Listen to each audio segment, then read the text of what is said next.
Assalamualaikum warahmatullahi wabarakatuh. Perkenalkan, nama saya Sri Murwati Kumaladewi, NIM 3181330000302. Saya dari kelas 6 PGSD A2 Unisnu Jepara. Nah, di sini saya akan mereview jurnal untuk memenuhi tugas mata kuliah Kolokium Matematika Sekolah Dasar. Nah, di sini saya akan mereview jurnal yang berjudul Analisis Proses Pembelajaran Matematika berbasis daring pada siswa kelas tinggi sekolah dasar. Nah, di sini sudah tertera ya. Nah, nama penulis jurnalnya ada Firly Cahyani Hermawanti, Astri Sutisnawati, dan Lutfi Hamdani Maula. Sedangkan nama jurnalnya adalah Dikdas Matapa Jurnal Ilmu Pendidikan Dasar. Nah, bisa dilihat di jurnalnya Dikdas Matapa Jurnal Ilmu Pendidikan Dasar. Sedangkan tahun dan halamannya yaitu September 2020 volume 3 dan nomor 2. Nah, jurnal ini adalah sudah ber-ISSN ya. Oke, yang kita bahas yang pertama adalah abstraknya.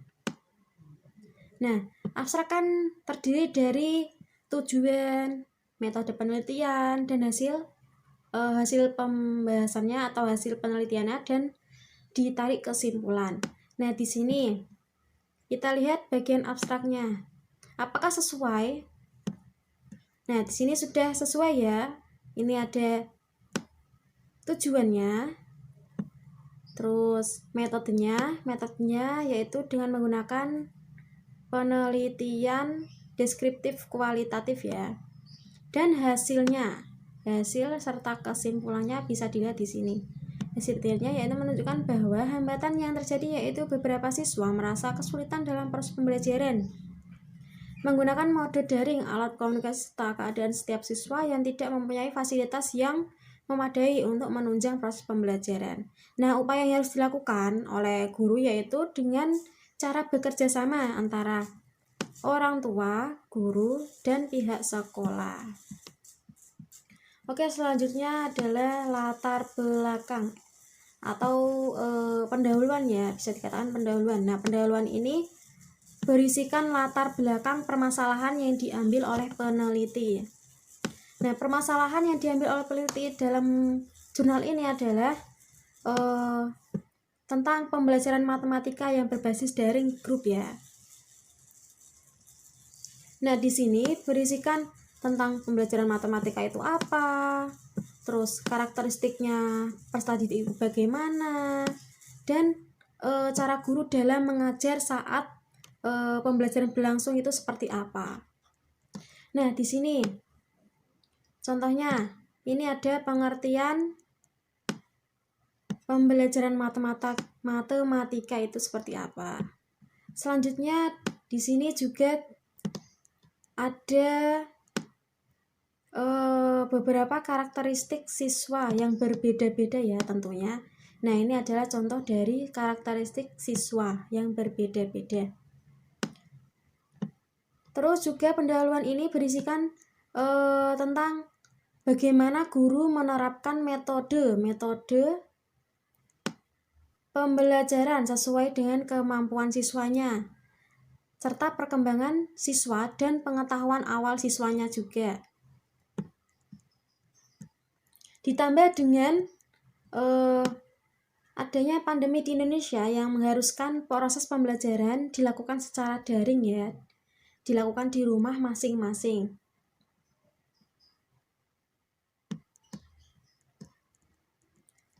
Nah, di sini pendahuluannya berisikan di mana guru dalam proses pembelajaran diharuskan menggunakan metode pada saat pembelajaran.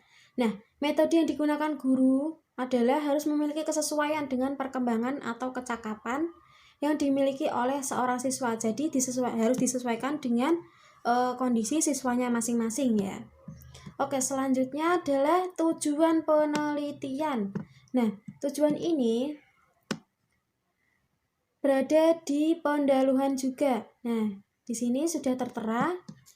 Adapun tujuan penelitian ini adalah untuk mengetahui proses pembelajaran matematika berbasis daring selama masa COVID di SDN Lembur Situ. Oke, selanjutnya sampel penelitian. Nah, sampel ini sama dengan subjek ya, subjek yang diteliti. Nah, di sini peneliti mempunyai subjek yaitu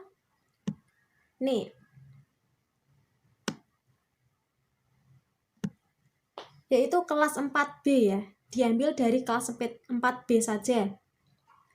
Melalui kuota sampling. Nah, sebab sampel yang akan diteliti itu merupakan kelompok yang telah dipilih berdasarkan jumlah kelas dan penulis hanya memiliki 13 orang sampel atau subjek untuk diteliti, yaitu 1 orang guru serta 12 orang siswa. Nah, ini bisa dilihat ya. Nah, serta di sini peneliti menggunakan metode deskriptif kualitatif dengan instrumen teknik pengumpulan data. Dalam penelitian ini menggunakan instrumen wawancara kepada guru dan siswanya. Nah, dalam penelitian ini penulis menggunakan teknik semi struktur interview atau wawancara semi terstruktur kepada tadi subjeknya ya, guru dan 12 siswanya. Bisa dilihat di sini ya. Teknik analisisnya juga ini dengan reduksi data, display atau penyajian data, serta penarikan kesimpulan. Oke, selanjutnya hasil penelitian atau hasil dan pembahasan. Nah, hasil dalam pembahasan ini adalah inti dari permasalahannya ya. Nah, di sini bisa dilihat bagaimana permasalahan yang diambil oleh peneliti. Nah, hasil dari permasalahan yang diambil. Hasil peneliti yang dari jurnal ini menyatakan bahwa pembelajaran yang dilakukan di SD Lembur Situ yaitu dengan menggunakan alat bantu berupa handphone dan aplikasi WhatsApp group sebagai media pembelajaran. Yang pembelajarannya dilakukan pada pukul 7 sampai pukul 12 atau mengikuti jadwal pembelajaran yang sudah ditentukan sebelumnya. Oke, sebelum melakukan pembelajaran, guru menggunakan RPP ya, menggunakan RPP. Adapun isi RPP, komponen dari RPP. Yang pertama ada kompetensi inti. Bisa dilihat kompetensi inti, KD, indikator tujuan pembelajaran, materi, alokasi waktu, metode, kegiatan, penilaian, dan sumber belajar. Bisa dikatakan ini RPP Merdeka Belajar ya. Selanjutnya.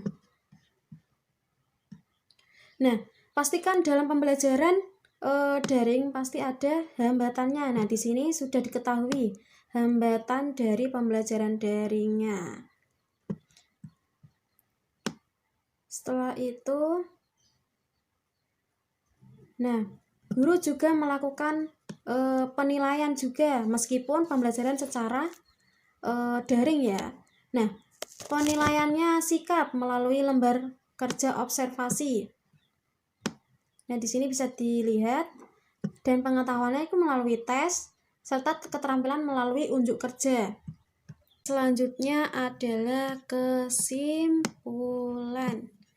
Nah, di sini saya mengambil simpulan dari bagian simpulan tentunya. Nah, simpulan dari penelitian yang saya review ini mengatakan atau menemukan bahwa guru dalam perencanaan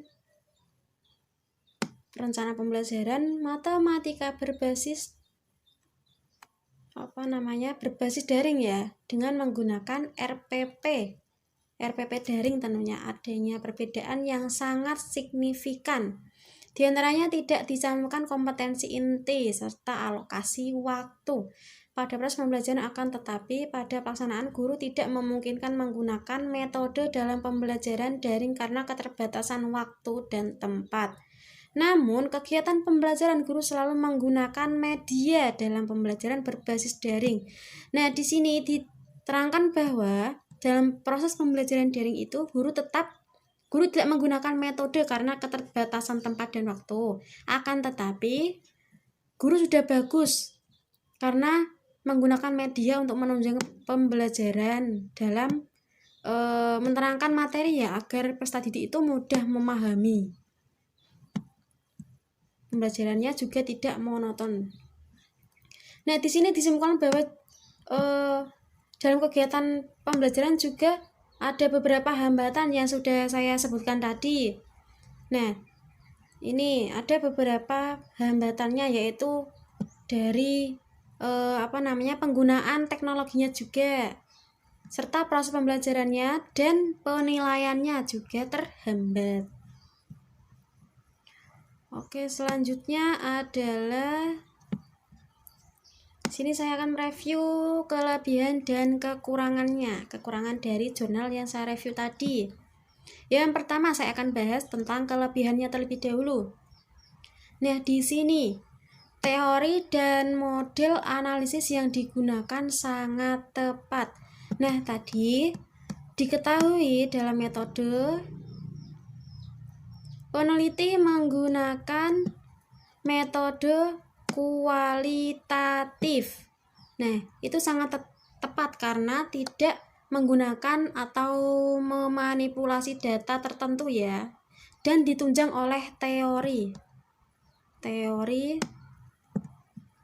Nah, di sini peneliti menggunakan teori dari, ini beberapa teori yang diambil oleh peneliti dari Al-Rashid, Siregar, Sopron, Sugiono, dan lain sebagainya. Yang kedua, abstrak yang ditulis cukup menyeluruh dan mudah dipahami oleh pembaca. Kita lihat bagian abstrak. Apakah benar sesuai?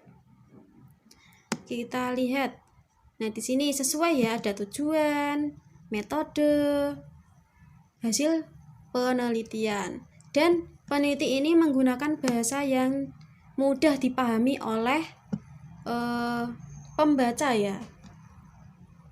Yang ketiga, penulis detail dalam memberikan hasil yang didapat dalam melakukan penelitian. Nah, di sini pembahasan ya, hasil dan pembahasan itu sangat sesuai ya yang diharapkan oleh peneliti. Yang terakhir dari kelebihannya adalah penggunaan bahasa dan analisis yang dilakukan oleh sangat mudah dipahami. Nah, bahasanya di sini itu mudah dipahami oleh pembacanya. Nah, yang terakhir adalah kekurangannya. Nah, di sini jurnal ini memiliki kekurangan, yaitu penulisan jurnal ini banyak kata sambung yang terdapat di depan kalimat. Contohnya, nah ini pada proses pemberian tugas. Nah, di sini kata pada itu kata sambung, tidak boleh di depan kalimat atau di depan paragraf ya. Contoh lagi. Nah, ini ada pada juga. Berdasarkan. Nah, berdasarkan ini juga kata sambung ya. Tidak boleh di awal paragraf atau awal kalimat. Nah, yang kedua, penulisan dalam paragraf tidak sesuai karena dalam satu paragraf itu minimal terdiri dari 3 kalimat. Coba kita lihat.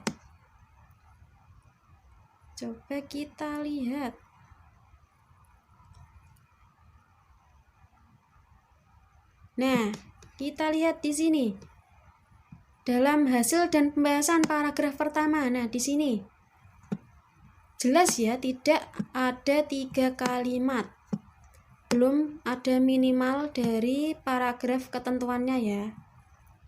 Juga di sini pada dasarnya ini juga tidak ada 3 kalimat. Jadi Seharusnya dalam satu paragraf itu minimal ya, paling minimal itu 3 kalimat. Nah, sudah cukup sekian review dari saya Sri Murwati Kumadewi. Kurang lebihnya mohon maaf. Wassalamualaikum warahmatullahi wabarakatuh.